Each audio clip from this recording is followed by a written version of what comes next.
საპროტესტო აქციების მეოცე დღეს დემონსტრაციებს ისტორიკოსებიც შეუერთდნენ. ისტორიკოსების სფეროს წარმომადგენლები აცხადებენ, რომ მათი მთავარი მიზანი არის ხელახალი საპარლამენტო არჩევნების ჩატარება სამართლიან გარემოში, ასევე პატიმრების დაუყოვნებლივ გათავისუფლება, რომლებიც დააკავეს გასული დღეების განმავლობაში მიმდინარე საპროტესტო აქციების დაშლისას თუ საპროტესტო აქციების უშუალო დასრულების შემდგომ. ისინი ფაქტობრივად უერთდებიან მთავარ მოთხოვნებს, რომელიც ფაქტობრივად ყველა სფეროს წარმომადგენლებს აქვთ. ისტორიკოსები აცხადებენ, რომ ქვეყნის ევროინტეგრაცია არის ისტორიული მნიშვნელობის საქართველოსთვის, რომლისთვისაც ბრძოლა წლების და საუკუნეების განმავლობაში მიმდინარეობდა და წინაპართა ეს ბრძოლა მათი შეფასებით არის გასაგრძელებელი ახალი თაობების მიერ. ისტორიკოსები სწორედ ახლა ამ წუთებში იკრიბებიან პირველი რესპუბლიკის მოედანზე, ველოსიპედის ძეგლის მიმდებარე ტერიტორიაზე და მათ გზავნილებს და განცხადებებს ჩვენ ახლა შეგვიძლია პირდაპირ ეთერში მოусმინოთ. საბჭოთა კავშირში ცხოვრების პერიოდში მახსოვს, როგორ ვიდექით, ვაპროტესტებდით რას, რომ გვინდოდა თავისუფლება, დემოკრატია, ხო, წინსვლა ალბათ ევროპასთან ინტეგრაციაზე, მაშინ ესე ღიათ არ იყო საუბარი, მაგრამ ევროპასთანაც გვინდოდა, რომ ერთად ყოფილიყავით და ვერ წარმოვიდგენდი, რომ ამდენი ხნის შემდეგ დამოუკიდებელ საქართველოში უკვე მომიწევდა ხელახლა ამ დიდ ფასეულობებისთვის ბრძოლა და სვლელობებში და მიტინგებში მონაწილეობის მიღება და ისტორიკოსებზე უკეთესად არავინ არ იცის თუ რა შეიძლება მოიტანოს აი ესეთმა გაჯიუტებამ მთავრობებისა, ხელისუფლებებისა, იმიტომ რომ პირიქით, ნაცვლად იმისა, რომ ისინი იყვნენ მოსურნენი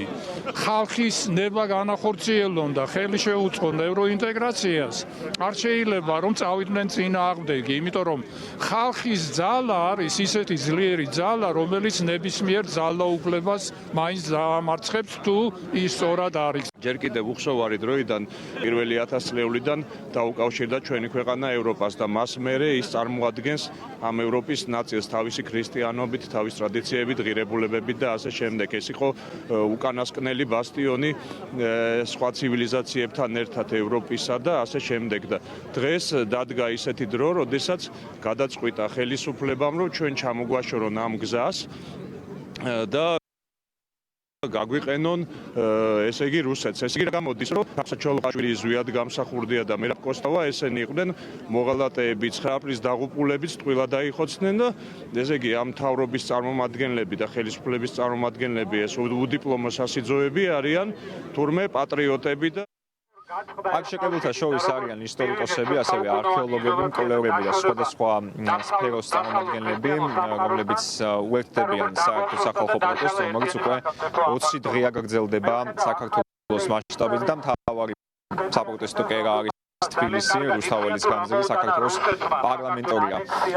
აქ შეკრებილები ახლაც საინფორმაციო განცხადებას აკეთებენ და აცხადებენ, რომ ის საუკუნოვანი არჩევანი, რომელიც საქართველოს და ქართულმა ხალხმა აირჩია, არის გასაგრძელებელი და ახალმა თაობებმა უნდა შეძლონ ერთიან ევროპულ საქართველოში ცხოვრება, ახალმა თაობებმა უნდა შეძლონ ამის გაკეთება და ბრძოლა მათ შორის მშვიდობიანი საპროტესტო აქციების მეშვეობით, დემონსტრაციების მეშვეობით არის შესაძლებელი და მათი კონსტიტუციური უფლებაა გამოხატონ თავიანთი პოზიცია ქუჩის აქციების მეშვეობით, მათ შორის სხვადასხვა აქცია მსვლელობის მოწყობის მეშვეობით. ასევე ისტორიკოსები და მკვლევრები აცხადებენ, რომ ამ გზაზე, ევროინტეგრაციის გზაზე, წინაღობა ყოველთვის იყო რუსეთის ფედერაცია, ჩრდილოელი მეზობელი საქართველოსი, რომელიც ოკუპაციით თუ სხვადასხვა პოლიტიკური თუ იდეოლოგიური მეთოდით ცდილობდა საქართველოსთვის შეექმნა გარკვეული დაბრკოლება და დღესაც საქართველოს მათი თქმით სამწუხაროდ ამ გზას ადგას და როდესაც ცდილობს რომ გაწევრიანდეს ევროკავშირში, თუმცა ამის შესაძლებლობა მას არ ეძლევა სწორედ იმ რუსული გავლენების გამო, რომელიც მათ შეფასებით არსებობს საქართველოში. ისტორიკოსთა მარში ცოტა ხანში გადაინაცვლებს უკვე საქართველოს პარლამენტის მიმდებარე ტერიტორიაზე, როცა ინფორმაციო განცხადება გაკეთდა ცოტა ხნის წინ. აქ ითქვა, რომ დაახლოებით 19 საათი და 50 წუთს რესპუბლიკის მოედნიდან, პირველი რესპუბლიკის მოედნიდან რუსთაველის გამზირის გავლით საქართველოს პარლამენტის მიმდებარე ტერიტორიაზე გადაინაცვლებენ, სადაც ცენტრალური საპროტესტო აქცია იმართება და იქაც იმყოფებიან სხვადასხვა სფეროს წარმომადგენლები, მათ შორის ამ წუთებში იქ მიემართებიან სტუდენტებიც ილიას სახელმწიფო უნივერსიტეტიდან.